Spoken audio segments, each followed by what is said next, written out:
Hello. Today we're going to take a look at a game played between Aravindh and Hans Niemann in the Wijk an Zee. This is a big tournament that happens every year, and I believe it's called the Wimbledon of chess, this tournament. Anyways, let's get into the game.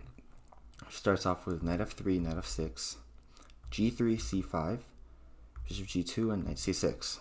So what we can tell from this opening already is that Hans Niemann is playing black, and he wants to he's inviting white to transpose to an English, because in many setups against this, like there's many setups against knight f3 and g3, and many of them include playing just d5. But what d5 does immediately is that it rules out the possibility of an English opening. The English opening is starts with c4 and c5, and you get this kind of symmetrical English where both players have like fixed their pawns like this, right? And the game continues with like, knight f6, knight c6, and it's quite a positional game. But anyways, my point is that there's many places where after knight f3, knight f6, g3, black can choose to play d5, which would get rid of the possibility of an English, because now playing c5, this is not bad, but it's not the symmetrical English anymore. So Hans Niemann, he invites an English, and his opponent can choose to accept this invitation. Of course, he can also play other things like bishop g2, knight c6, and in the game, Aravindh played c4. However, castling is also possible, and after castling, there's a few choices from black. But after castling, it's quite clear that white doesn't want to really go into an English type of opening, because he's allowing black to have the choice, maybe d5, and take the center with e5 as well. However, one downside of this move, d5, is that white can first play d4, and now we're not allowed to play e5 is one thing. We have to take, and this would actually transpose to a reverse Grunfeld. If we start from the beginning, like the Grunfeld is an opening with d4, knight f6, c4, g6, d5, and if you look at it from a different perspective, this would be the exact same opening as the position after this, except that white is playing as the position I just showed you. Anyways, he can choose to not accept this transposition to the English, but Aravindh chose to. And now there's a few choices for black. He can choose to play g6. This would be probably the most common way to play here, and you can tell like black is kind of mirroring how white plays, because white's probably going to go knight c3 next, and now black's going to go bishop g7, and the game could continue like both sides just mirror each other, and until white breaks the symmetry with d4. And this is quite a theoretical position. However, I believe this position is not so pleasant for black.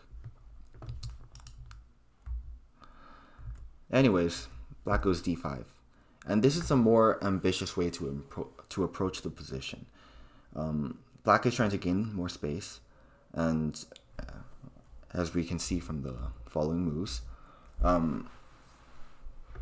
black here, he has to do something about this knight, because we've made it clear that now the best plan for black is to play e5 at some point. We're trying to play e5, gain more space, and yeah, that's kind of our whole idea. However, right now e5 is not possible. Why is it not possible? Because this knight on d5 is actually under some pressure, right? There's a knight, there's a bishop. So when you see a knight and a bishop, ganging up on your knight like this, you can start to think, oh, maybe he has knight takes e5, opening up this bishop. And now if we take this, of course, he will take with the knight, and he will have won a pawn, because we count now 1, 2, 3, 4, 5, 6, as opposed to 1, 2, 3, 4, 5, 6, 7. So e5 is not possible. Also, one more thing to note, should always be calculating all the variations. Here, black can also play knight takes c3, because now if white takes, then black will be up a piece, right? So white has to continue taking our pieces, and then we'll take his queen, and he'll take our queen, and we can do kind of a desperation move. You know, this knight is already trapped, so we might as well just win a pawn for it. But then, yeah, of course, if white takes, then we'll take, and it's equal material. But white can also play a desperation move. He can also play knight takes f7, because now after knight takes h8, we have knight takes h8, and it's quite a crazy position, but I think like white is just up a pawn. We can try to take like this. However, like white is actually going to be able to extradite his knight, and why that's the case is because we don't have bishop e6 here to cover the f7 square. He has bishop takes b7, winning a pawn, and you know all our efforts will have been for nothing. But we could also go bishop e4, attacking this pawn, because our idea is that once we move it, black can play knight g6. White can play knight g6, and if we play g6, well, it's even possible just to take, and he wins 2 pawns. We'll still be down a pawn. So, you know, it's quite clear that this combination does not work out for black. e5 is not possible. e5 is not possible. So, e5 was not possible because of a weak knight. Sorry. e5 was not possible because of a weak knight on d5. So, we just move it. Sorry.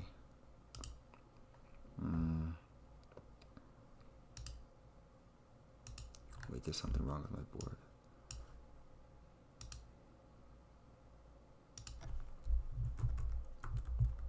So we played knight c7. And now after castles, e5, we've gained control over the d4 square. One thing to note here is that white plays a3, right? And this is a very interesting move. You know, a3 might look very weird, especially from the perspective of black. You might be like, oh, what is my opponent doing? And you know, for like lower rated opponents, that could be true. Like they could play a3 for no real reason. But these two players are 2700, and there's always a reason behind their moves. And here, in this case, the idea behind a3 is that, imagine black plays, you know, black just ignores white, you know. And he played, I can't make moves.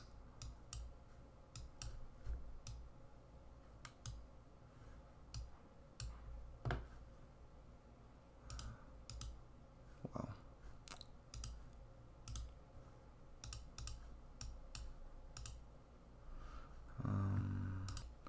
So the idea is that if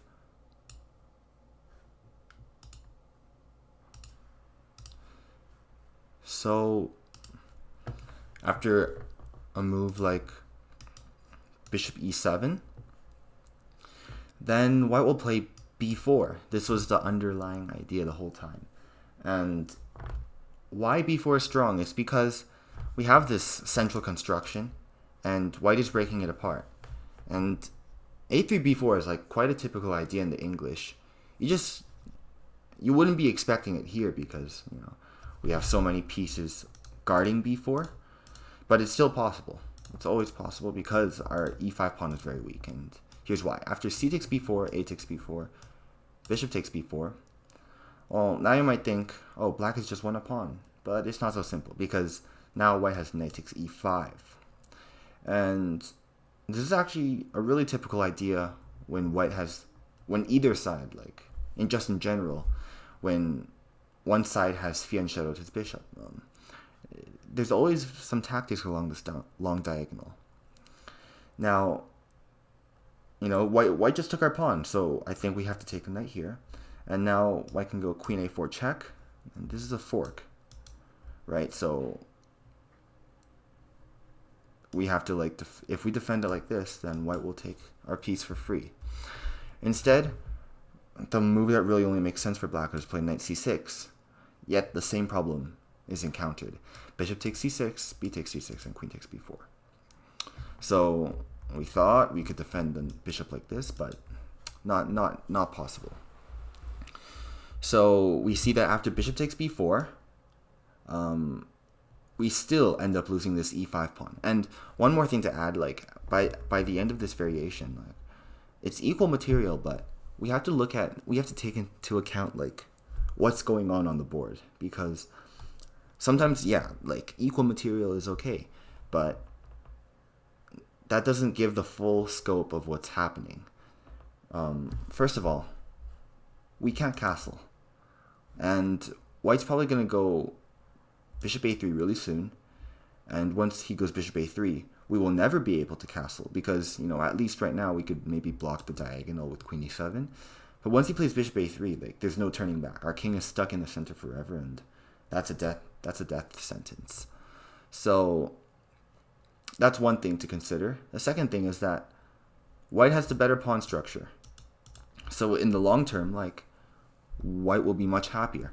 We have an isolated pawn here, and white just has one large pawn island. So, and also look at the fact that white has these open files. He has this open A file, he has this open C file. So not only are our isolated pawns isolated, they're also on open files that can be readily used by white. So taking into account all of this, like, white is at the very least better. It's like, I would say, like, +1, but white is much better already. So that was one way to take. We could also take with the knight, and it's a similar story because, okay, we're releasing control of this e-pawn.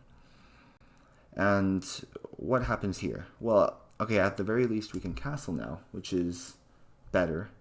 It's good. But white still has this nice coordination between his pieces. His bishop is very strong, and he has open A files, open B files. So he should still be really, really happy for this position. It's not possible for us to develop this bishop very quickly. And, why is our knight on b4? It's not doing anything on b4. It's just there. That's one more thing, right? We have to look at how our pieces are placed. They can be just on some very bad squares sometimes. So taking into account this, like, white is also slightly better here. He just has better coordination, and he has, a clear plan of what to do next, while we just have these pieces lying around. But, like, okay, the only thing that could be good about our pawn structure here is that these pawns are passed pawns, right? But then the issue is, how are we pushing these pawns? In some cases, it's easy to push these pawns, but not here. In here, like, it's impossible to push these pawns. The bishop and the rook working together, it's a dream. It's a dream never coming true. So after this, we can see that the position after b4 is not good. And by the way, like, we were forced to take on c4. What else are we doing here? White is going to play b5 next and win our e5 pawn. So imagine, like, even if we defended this pawn, right? Even if we defended this pawn, what could be a way for white to I think even taking this, taking this is already pretty good for white. Is it though?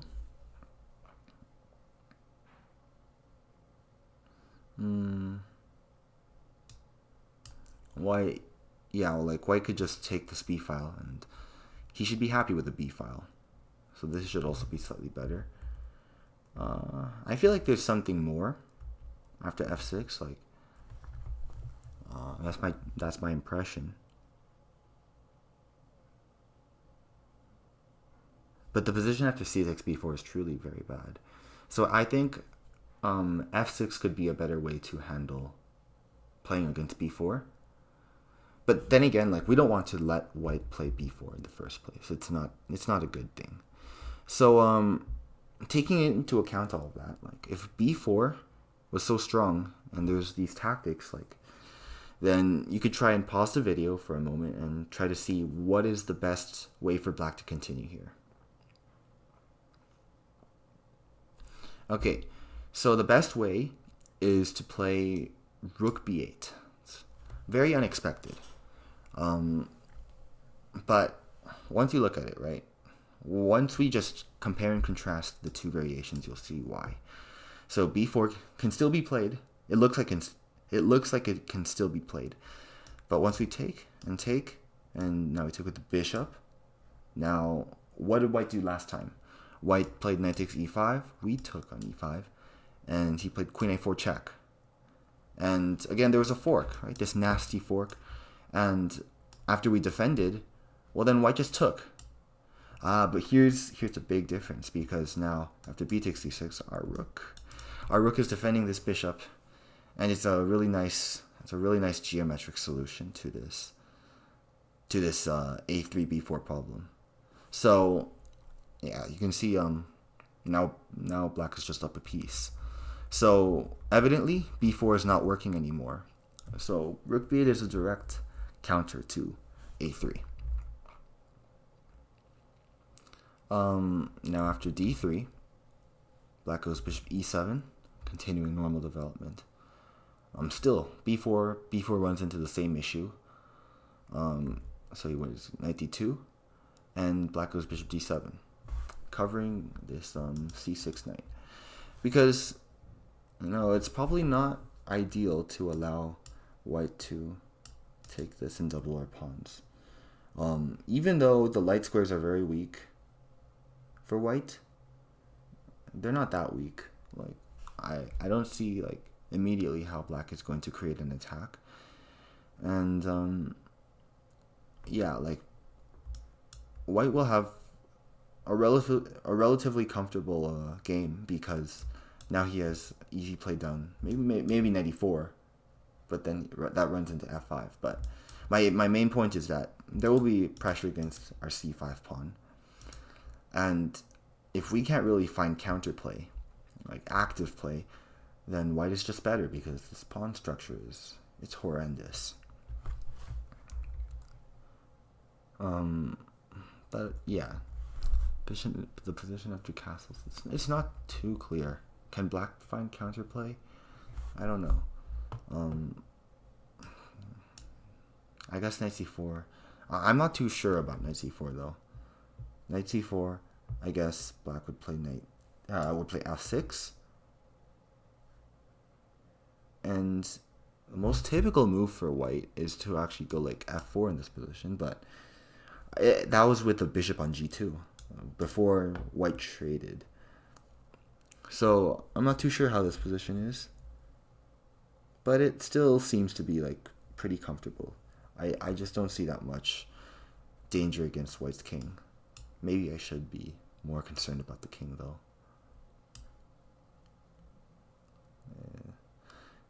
It's unclear. But just to be safe, Hans Niemann plays bishop d7, and also because he knows a lot.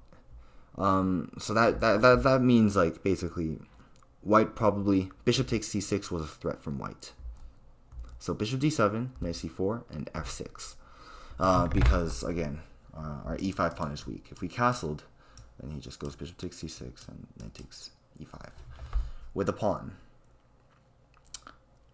And in some cases, like, losing a pawn is not the end of the world. But here our bishop can't stay on this diagonal, so I don't think we have enough compensation. This is just better for white. So we don't want to give up this pawn. F6 then is the most natural move. And white strikes immediately. He goes f4. Now, there's a couple of ways for black to respond to this. You know, black can play e takes f4, because again, one of the threats was to play bishop takes c6, and maybe not bishop takes c6, maybe just f takes e5. Like, imagine we castled, then f takes e5, f takes e5. Okay, this position is good for black though. Like, this is okay for black because bishop takes c6 is very bad now. Like, we just take, and we have the light squares. If he takes an e5, we have queen d4 check. So that's one thing. So I guess white isn't immediately threatening anything. So castles is one way to do it, to respond. E takes f4 is also one way. E takes f4, and after bishop takes f4, you know, one thing I've noticed through analysis of this position is that I wouldn't really expect it, but here then there's knight d5. That's even easier. But in some cases I see, like, I'm not sure what move to suggest for white. Maybe bishop e6, right? Then sometimes white just plays bishop takes c7, and he just takes this knight, because it might not seem like it, but this knight on c7 is like an integral part of black's defense. It's covering some really crucial squares, and the fact that he can cover them now, it's like he can't cover them now. It's like now maybe white can go knight d5 and like break down black's doors. This doesn't seem very fun for black to play. It just feels like white has neutralized our pawns, and there isn't really much to say. I don't like this for black though. So that's one idea, right? Bishop takes f4 with the idea of bishop takes c7, and yeah, this position isn't that fun to play. So I don't think e takes f4 would be so good. Instead, Hans Niemann goes b5, and it's quite similar to castles, except he probably just wants less pressure against his e5 pawn. Now he goes knight e3 and castles. Oh yeah, also here maybe we could go e takes f4. This would make much more sense now. With like something like rook takes f4, it's not a move that white wants to play, I think. Like, this rook is weird. It's very weird on f4. In this case, like, I think like castles should be fine. Like, well, black's gonna win a tempo at least on this rook, and that's already pretty good. Instead, I found out white plays knight e5, knight ed5. This is threatening bishop takes f4 currently. If we take this, then again we've lost our knight on c7, and that was covering some pretty crucial squares. So again, like, now after this, like, I'm not very confident in black's position. It feels like there's holes, and these holes can be utilized. Maybe just takes. I don't know. It's an unclear position. But I think bishop f4. I like bishop f4. Attacking a rook, and now maybe just bishop takes g3. And white definitely has some compensation.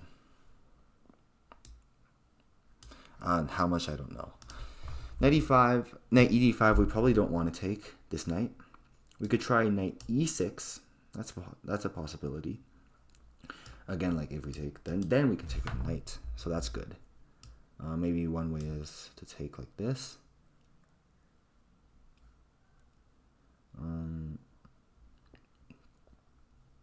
We can take, and our rook is attacked.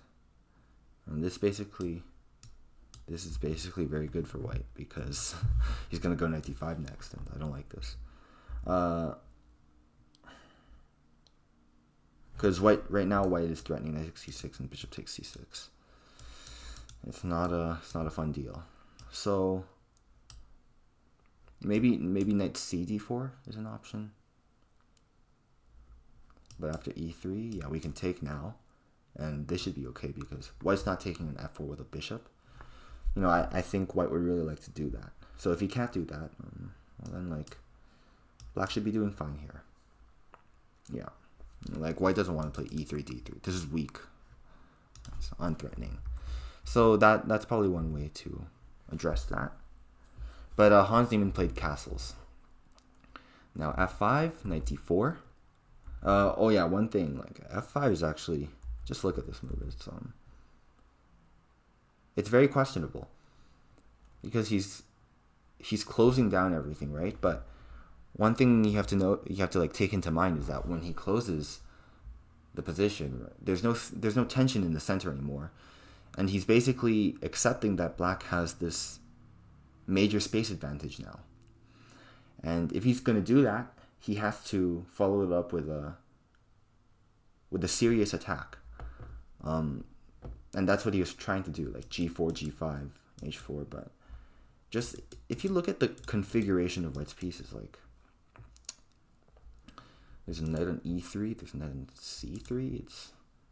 It's quite clunky, and I don't see how he's going to organize an attack quickly enough, considering black already has like his pieces in optimal position. Well, not totally, but he's gonna go b4 next, like immediately.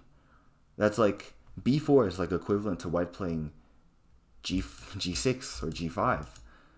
But yeah, black has just gained this. Black has like a significant time advantage here. So taking that into account, I don't think f5 is a good move. But already, like, what would have been a good move for white? I don't know.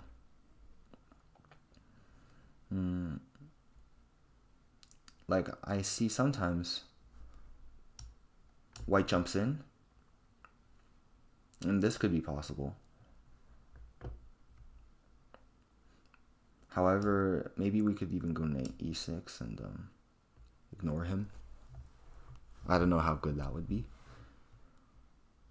I guess you can play knight f5. I don't know. It's very adventurous. Like knight d4, knight e7. They should be fine.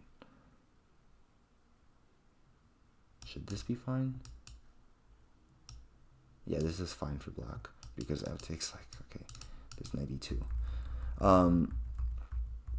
But knight cd5, and I guess knight e6 would be a sufficient response.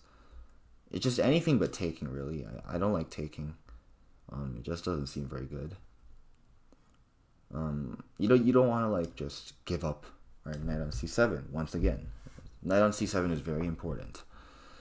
But also, this is kind of just giving white what he wants. He had some like superfluous knights. Right, these knights, they both want to occupy d5, but only one of them can.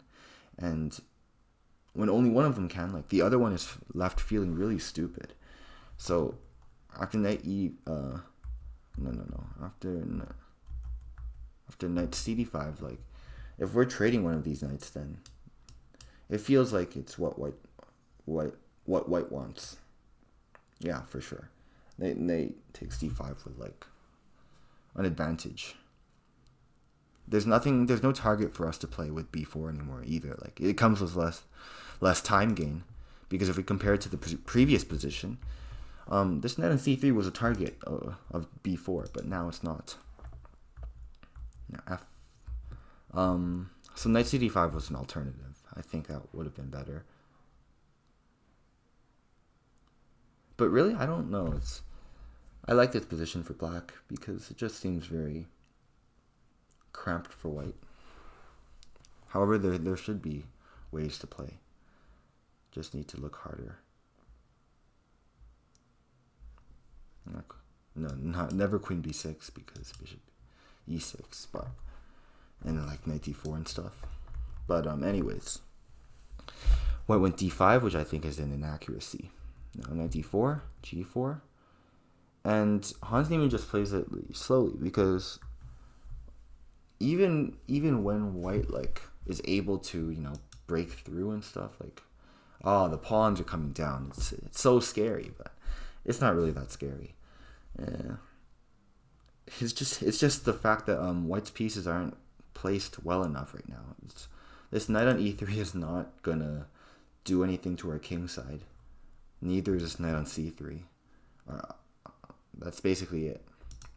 It's just not a good attacking setup from white. So he goes bishop d2 because, black is going to steamroll white with b4, and at least white wants some connection between his pieces in case they get lost. So bishop d2, I guess, is a way to do that. And now Hans Niemann does a very nice move. I really like this move. Bishop e8, good move. Okay, the idea is quite obvious. It's to play bishop f7, and by doing this, now we've achieved this b3 square, and we're covering d5 better. This bishop on d7 always felt a little bit out of place, but now there's a perfect square for it on f7. So Aravindh plays knight e4, bishop f7, and he goes bishop c3. Now, I don't know about bishop c3. What is the idea behind bishop c3? Maybe it's just to avoid losing this bishop.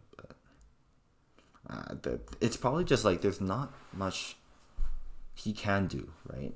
Like, okay, organizing this attack it's like never gonna really happen. Like he can push g5 all he wants, but like even then, it's kind of white's king who's weak.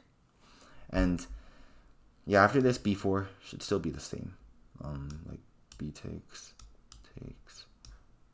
Oh, I don't know. Like, is this pawn important? I don't think so. Yeah, no. Like, where does this rook go? It's horrible rook. And then b3 next. Like, everything's coming. It's bad. But you don't even have to do that, I think. Maybe just knight b3 is enough. And after like rook b1, like just look at how sad this rook is. Now we can go b4, and yeah, this would make more sense because now we're pushing a4, a4. We're not losing a pawn, and we're gonna probably like create a passed pawn in the future. So black is already much better. That's why like you see this move bishop c3. These types of moves only really happen when there's nothing better to play, and that's an indication that their position is very bad already.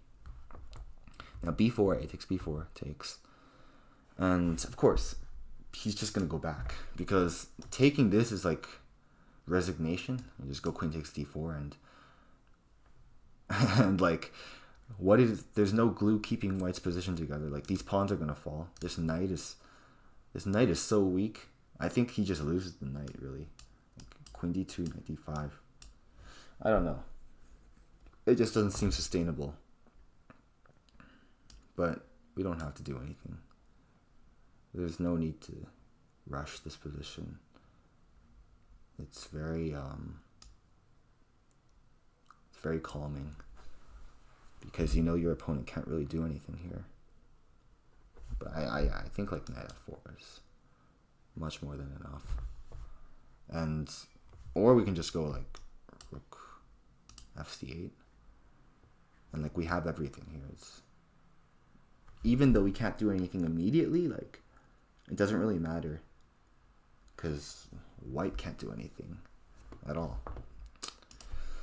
So he's not going to take that. It's just horrible. But bishop d2, and now bishop b3.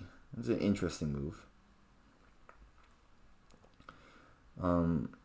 Bishop b3. Honestly, I don't really understand the idea yet. Oh yeah, no, I understand the idea. No, I was remembering something else. But yeah, no, the idea is like this bishop is going to aid his pieces into pushing this pawn, a4. He needs to protect a4 to push a4. Queen e1, knight cb5. Again, with the idea that he's going to push a5, a4, creating a passed pawn. Rook c1. It was this move that I don't really understand too well, which is bishop g8. Hans Niemann was quite proud of it in his interview. He was like, oh, bishop g8, retreating so I can play knight b3. But, okay, my small brain just feels like it's not really necessary. I just feel like a5 is already coming, and, well, what's the need? What's the need for bishop g8? Maybe it's for like, okay, knight c5, then we're losing a bishop pair. Are we? We're not. Like, we can still go bishop g8.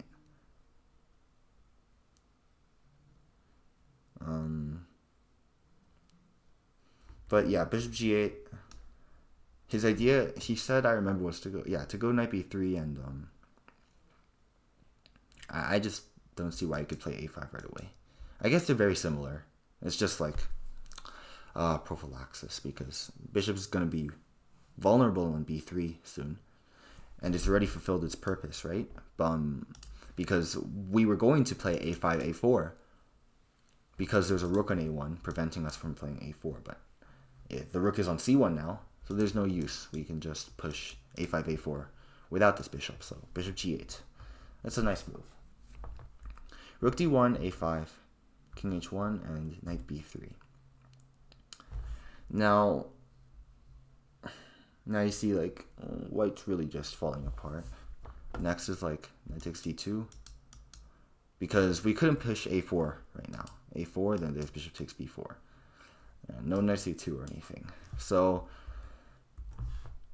knight b3 was to capture this bishop, after which there's no pressure on b4 and we can push a4. Now knight c4, knight takes d2, rook takes d2, b3.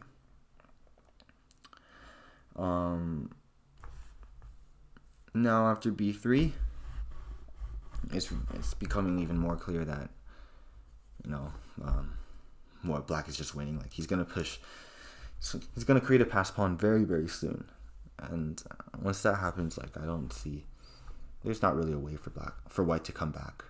Now queen g3, he's trying to pursue active operations on the king side, like g5.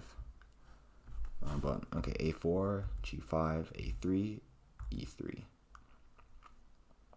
Now why e3? Because why e3? E3 is probably to bring in reinforcements along the second rank if needed, or to bring this rook and double along the f file. e3, yeah. Anyways, he just plays f takes g5, and Hans has calculated all this out. Like, f takes g5 is not a move you would typically play when there's like a kingside attack like this. But here it's okay because white's attack is just not very strong, and secondly, once he does this and like white takes, well, all of a sudden, like, we also have this bishop. This bishop can become active now. It was active on e7 for sure, but it can become even more active now. That's one thing to consider. Okay, but first of all, like, there's tactics already. There's tactics we have to be mindful of. Bishop f6 right away doesn't make any sense because he'll take, or even knight g6, which is scary. Knight g6 takes, and queen h3 is coming. Mate.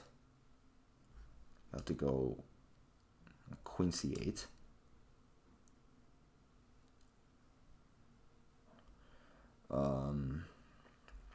But then I think even like it's scary. Knight takes g5 and we're still threatening queen h4, so you have to take. But I can take, and queen takes g5.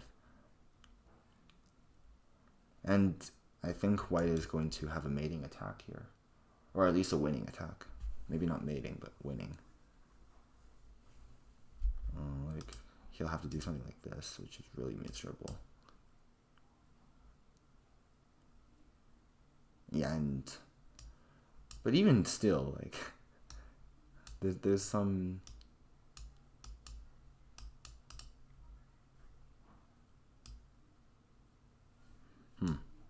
I don't know how this position is kind of weird, but I think white is winning because he's gonna win this pawn. But no, because he has knight c2. There was a lot of mistakes in that previous sequence. There's definitely a better way for both sides to play this. I went a little bit too deep. But anyways, like, the idea is still here. The idea is to play knight g6. And so that's why Hans Niemann plays a nice move, which is rook b6. Prevents any ideas of this knight g6, because now knight g6, then we'll take, and let's say he checks, well, then like we have rook takes g6. With rook takes g6, then all is well.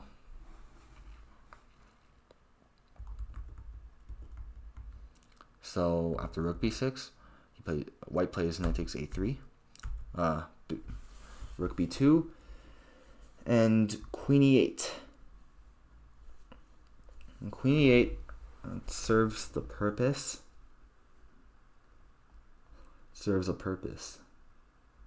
of preventing. Oh, queen e8. Queen e8 could be to play what is queen e8 for? I don't know.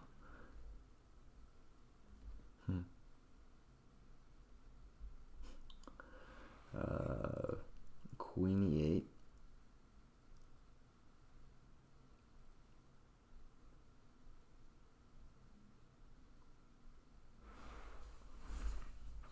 There's a lot of ideas that I'm not seeing, but queen e8. Maybe it's for the future that he can bring his queen to a4, or like, I don't know, bishop f6, but there's a knight on e4, like, or even bishop d8. That'd be nice. Bishop d8 to go bishop c7. Because I guess there's some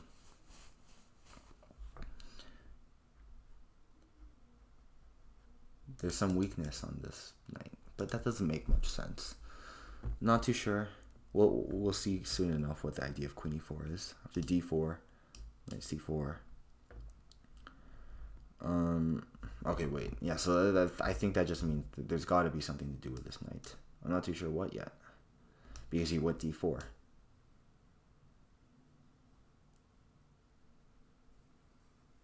Yeah, it could be just bishop f6, really. Yeah, okay. Like, bishop f6 is possible, really. Because imagine white just plays rook f2 or something. Bishop f6. I can take with the g pawn here. And after, like, something like this, then I feel like white's attack is pretty much stopped.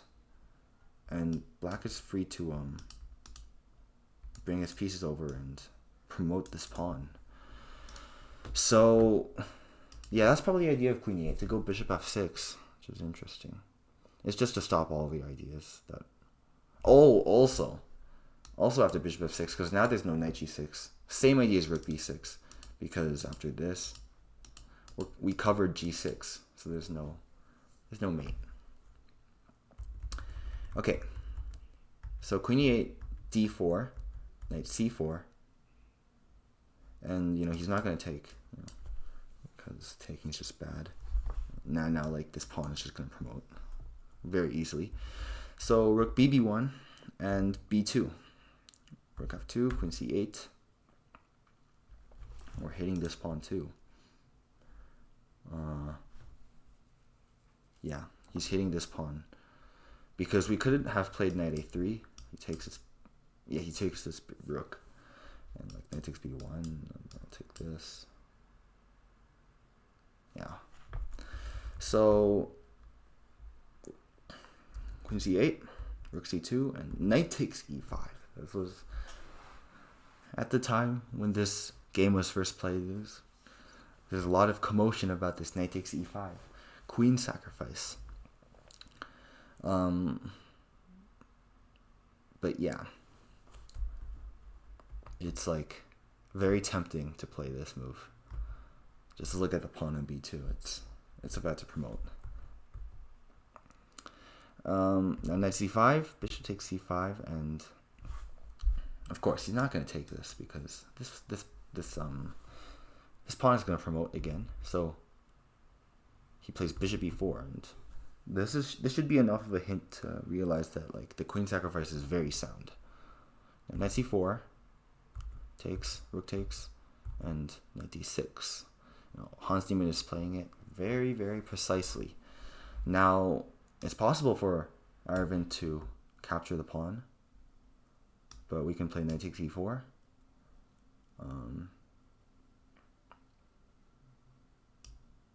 Queen e2. And, like, even this is enough. Like, if we just traded everything and win this pawn, this is enough to win. Because a rook and 2 minor pieces, that's even better than a rook and a rook versus a queen. And a rook and a rook versus a queen is, in many cases, it's very good. Also, in some cases, it's bad. But a rook and 2 minor pieces, it's typically better for the side with the rook and 2 minor pieces. But maybe there's some tactic. I think like that could also be winning. Oh, knight f2. Maybe knight f2, or not, because he doesn't have to take like. Okay, if queen takes f2, then we have the idea to play bishop d5 check, and rook c1, winning. But like king g1, then again it's not so clear. But it's a nice inclusion nevertheless. I could still take this, but yeah. Anyways, that's winning. Taking this pawn is going to simplify to a winning position. So Aravindh plays bishop c2, bishop d5 check, king g1, knight e4. Same idea. Bishop takes, then take, right? Because if rook takes b6, then rook c1 check. So he plays queen e2 and knight c3, queen d3, and like white is just helpless. Black's piece just coordinates so well. And now knight takes b1, and if he takes, then this is just easily winning. I'll pause the video here and pause the video here to see if you can find the winning move.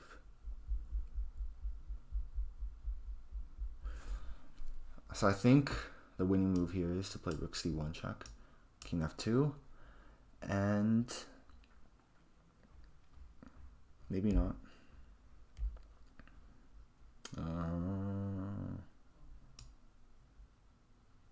Rook takes b1, queen takes d5,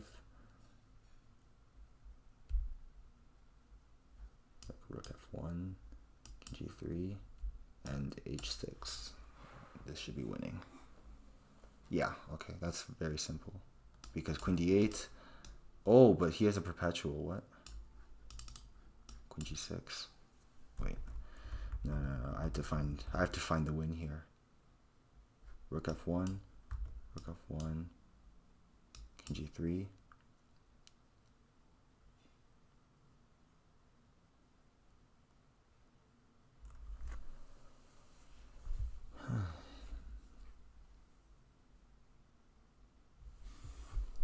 Rook g1. I don't know what that did. Oh wait, what am I doing? Just rook b8. Just rook b8 and black wins because b1 is unstoppable. Yeah, sorry. Okay, so that's clearly winning. Also, queen takes b1. Then there's a nice move from black, which is rook b8. Because again, bishop h2 or bishop e4. And then b1. I kept getting distracted with like bishop a2. The issue here is that, oh no, there's no issue. This also wins because wins even faster because there's bishop g8. Okay, so that's one thing. He can't take on b1 it's just lost. So he goes f6, last resort, last ditch effort to try and save the game, but it's not useful. Rook takes c2. Like white was threatening queen takes h7, so rook takes c2, and queen takes d5, g takes f6, queen d8, king g7, queen e7, king g6, queen e8. And apparently Hans Niemann had everything calculated out here, which is very cool. Also, queen e4 loses really quickly due to f5 and knight a3. No checks. Black just has to stop the checks, and clearly there is no perpetual. Too many pieces for black. And it's going to take the rook, but king f3, queen takes b1, then there's simply knight d2. And knight d2. No, there's simply rook c1 checkmate. Yeah, no, because knight d2 runs into like queen takes f6, and it's probably still winning, but why go through all this trouble? I think king e2 even. That's amazing. And something like this. Oh, king d1. Anyways, rook c1 was checkmate. So queen d1, and now the simplest move is king takes e3. Was rook e2 also possible? I think so. But there's still more checks, which is really annoying. Like I was thinking this and rook e1 and promote, but that's not for sure. King takes e3, queen takes e2, knight d2, queen c5 check, and king e2 is a fitting end to the game, because now once he takes, promote, and Hans Niemann is up a knight. So yeah, this concludes the game. A nice double rook sacrifice. Was knight a3 possible? I don't know. Because now the king is really unsafe. Like there's more checks that he has to deal with. It's probably still winning though. Most of these lines are winning already. But yeah, and game ends like this, and it's a good game. Okay, I hope you enjoyed this video, and I hope you learned something. Be sure to subscribe, like, and comment. Have a good day.